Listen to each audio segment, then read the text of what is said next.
आजिर कहानी लोभ परीक्षा। जड़े अति लोभी सुल्तान थिले।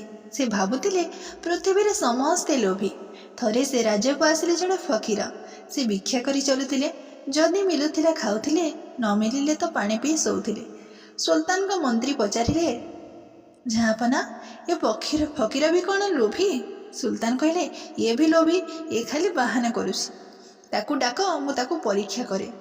फकीर आसिले। राजा तांको कहले, सुना फकीर, आम राज्यर नियम हेउछि केही भिक्षावृत्ति करी चली पारिबे नाही। तुमे काम करी खाओ, तुमको पारिश्रमिक मिलिबो। फकीर कहले, सुल्तान काम दियंतु करिबे। सुल्तान सांगे सांगे तांका पाखकु लोकको कहले, फकीर बाबा को माठियाटीए दियो, से पानी बही आनी गछरे दियंतु। फकीर को माठियाटीए दियागला। से माठिया को टिकिए परीक्षा करी सुल्तान को कहले, मते प्रथमे गोटे असरपी दियंतु। सुल्तान यह शुणी ठो ठो होई हसिले।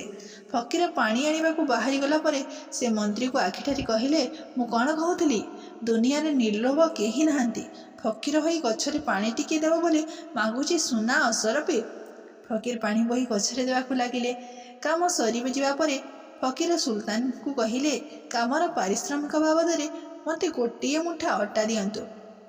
सुल्तान कहले, हई हो बाबा, तुमे परा असरपीटी अग्रिम नहीं सेटा कौन पारिश्रमिक नुहे?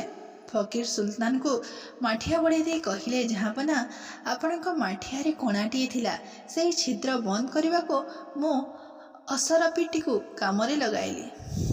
सुल्तान को काम करुछि कौन बोली गरड़ारे कौन बुझाई थांती?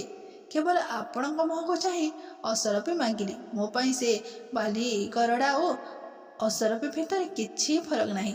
मते देबे जदि मुठाए अटा दियंतु। धन्यवाद।